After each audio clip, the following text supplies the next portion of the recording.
Helen Corbett Boyle, with the help and support of my father, Len Colville. With much pain and suffering, other families who had lost in their families at the hands of the police and prison officers joined their campaigns.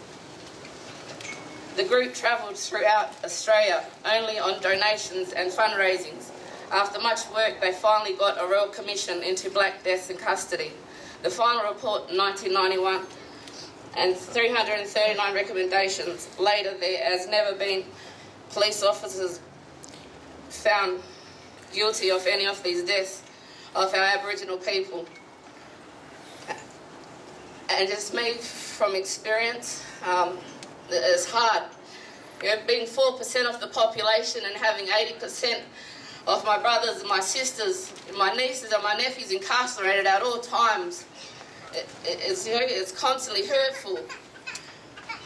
Just to know that you got your family around you just for the minutes, just eases your mind knowing that, you know, you don't have to worry that the fear that, are they going to come home to me tonight?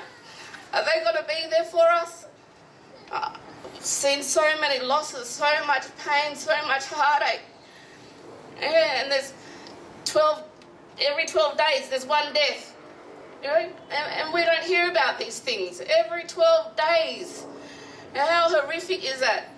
When is it our time? You know, we're sovereign people of this country. Can't they give us our own state, you know, our own territory, state territory, where we can take the black and the white into our areas, where they can heal the land in return, the land can heal them. Why can't we have them things for our people?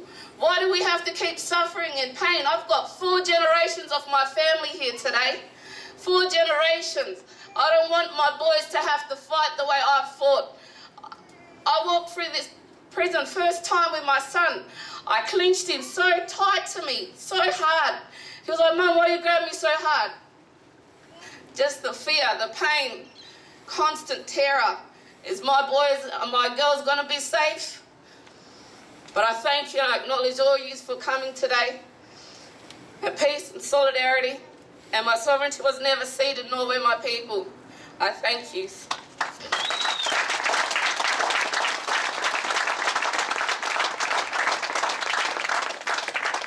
It's young people like this that makes us get up, I think, all the time. And certainly I've had a little history with young Nicole, and we travelled back in 1988 on a little coaster to the bicentennial, really, yeah, many moons ago that was. And I hear what you're saying, and certainly for us people, I'm a grandmother myself, and it does concern us all. And you know, our kids come home and they're safe, and yes, we know we can't wrap them up in cotton wool. It's any kids, and you have to go out and venture and do things, but it's always this little thought in the back of your head, yeah, give me a love baby before you walk out that door, and I'll see you in the morning for breakfast. And you still got to look for those positive things, but in the back of your mind you often wonder. And unfortunately a lot of our people have gone out the door and haven't returned home, or have been placed in places like this behind me and still haven't returned. So thank you, Nicole, for that. Yeah, thank you. You're probably going to hear this Mr. Pat's name over and over, but I think it's important, and I think it's important to remember and look at that history, and certainly look at change. What do we need to do in regards to change? I want to just share with you a little bit about John Pat too.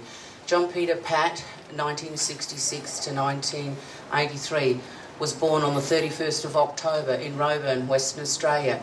He was the eldest of 3 children of Mavis Pat, a worker. Len Wally, a labourer, was his father. John spent his early childhood on Mount Florence Station in the Fortescue River country with an extended family steeped in Yindjibarndi culture. When he was 9, Mavis and her partner Mick Lee and the children moved to Roebourne and settled on the reserve. He attended the local school. This is the story as to why we gather here today. On the 28th of September 1983, He was 16 years old. Several members of the Roebourne Police Force attended a meeting at the West Australian Police Union of Workers in Karratha. They adjourned to the local golf club for drinks and then proceeded to the top bar of the Victorian Hotel in Roebourne. A brawl broke out between one of the off-duty police officers and a group of Aboriginals, including Pat, outside the bar. Aboriginal witnesses later alleged that an officer kicked Pat in the head as he lay on the road. Off-duty officers were called, arrested Pat and four other Aboriginals, and took them to the police station, where Pat died that night. A subsequent autopsy revealed a fractured skull, hemorrhage and swelling, and as well as bruising and tearing of the brain. Pat had sustained a number of massive blows to the head. One bruise at the back of his head was the size of the palm of one's hand. Another above the right ear was perhaps half that size. 5 other bruises were visible on the right side of his head. In addition to the head injuries, he had 2 broken ribs, a torn aorta, and the major blood vessels leading from his heart. The jury returned a verdict of the 5 policemen. All of the accused were not guilty.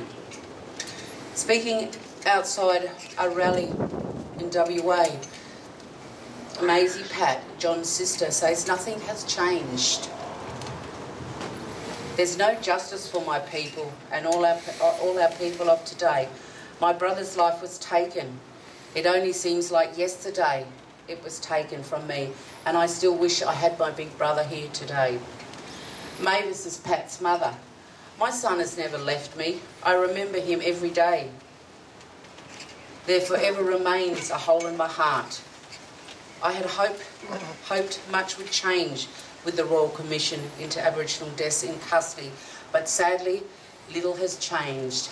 And those are the words from Mavis Pat.